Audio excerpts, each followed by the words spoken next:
Incoming message. Welcome to today's Explainer. And wow, we are looking at an absolutely profound mystery today. It's one that literally bridges highly classified modern military data with some of the most ancient texts in human history. A specific piece of declassified footage from May 2026 has stopped scholars right in their tracks. We're talking about a case where cutting-edge government censors might just be verifying what we always thought was pure mythology. So think about this for a second. What exactly happens to our understanding of science when a classified government database confirms ancient religious mythology? I mean, what happens to the boundaries between theology and astrophysics when pre-scientific encounters, documented by ancient prophets, align perfectly with raw military data? To answer this kind of paradigm-shifting question, we really just have to look strictly at the evidence. Okay, let's dive into this. On May 8, 2026, the United States Department of War released exactly 162 classified UFO files to the public. Now, the public immediately focused on the familiar tropes, right? The flashing lights and saucers that totally fit our modern sci-fi expectations. But buried deep inside that massive data dump was a single 2-minute video of an anomaly that didn't look like science fiction at all.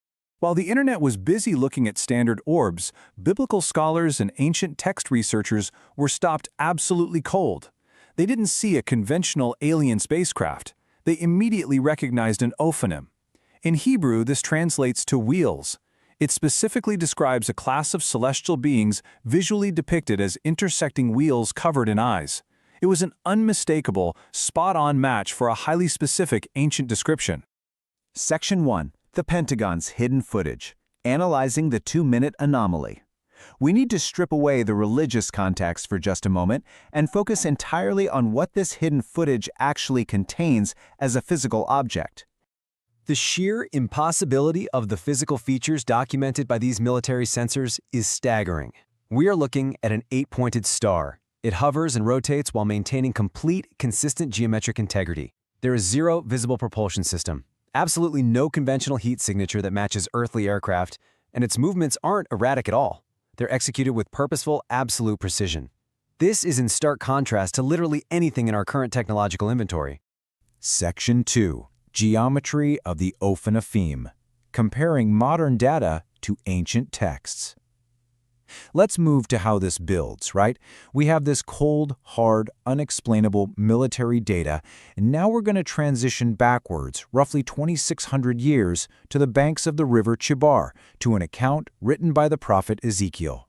This is the exact collision of two completely different worlds. On one hand, you have the poetic language of Ezekiel describing an eyewitness encounter of wheels within wheels, moving in all directions simultaneously without turning. And then, on the other hand, you've got the clinical 2026 Pentagon data describing a symmetrical 8-pointed star maintaining geometric integrity and purposeful movement.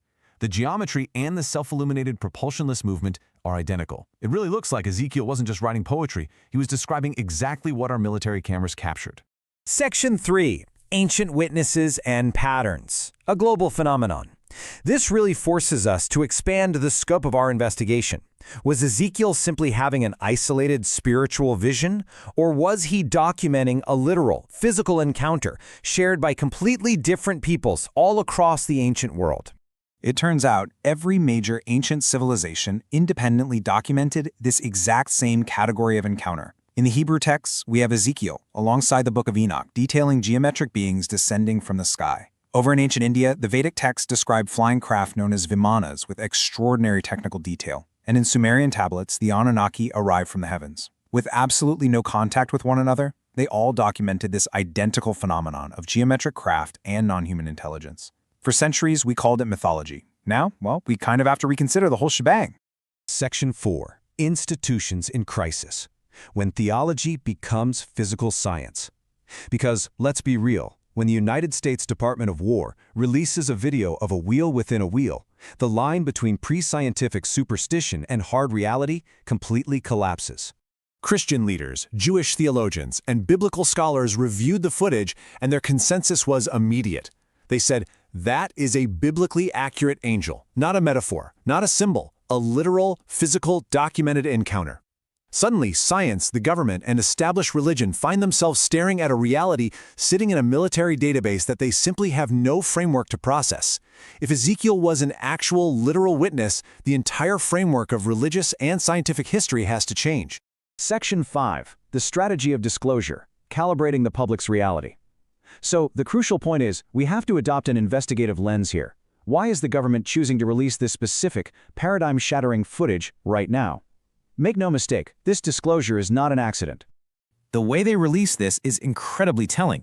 There is a deliberate void of information, zero context, no date of capture, no geographic location, and no military unit credited. The Pentagon just dumped the file and essentially told the public to figure it out for themselves. Withholding impossible, reality-altering footage like this in secret for decades isn't just a simple bureaucratic oversight. It is a staged, calibrated strategy. What we are watching is the careful shifting of the Overton window. That's the range of ideas the public is actually willing to accept. First, they condition us to accept that unidentified objects exist via the release of conventional-looking orbs and saucers. Next, they condition us to accept that these objects demonstrate impossible physics. And now, Step 3. They introduce the 8-pointed star, forcing us to accept that ancient religious texts were actually the earliest documentations of an ongoing contact event. It's literally a step-by-step conditioning of human awareness. And this conditioning is far from over. The political sphere is already hinting at what comes next. A second batch of Pentagon files is actively on its way, with figures like Donald Trump stating it is even more interesting than the first release.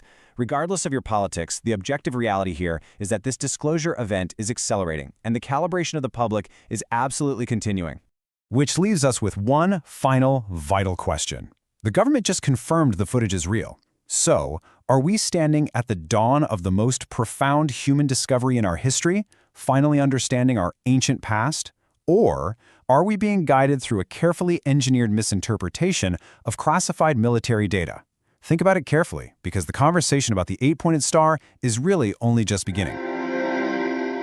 Come to me, chickens, cock-a-doodle-doo.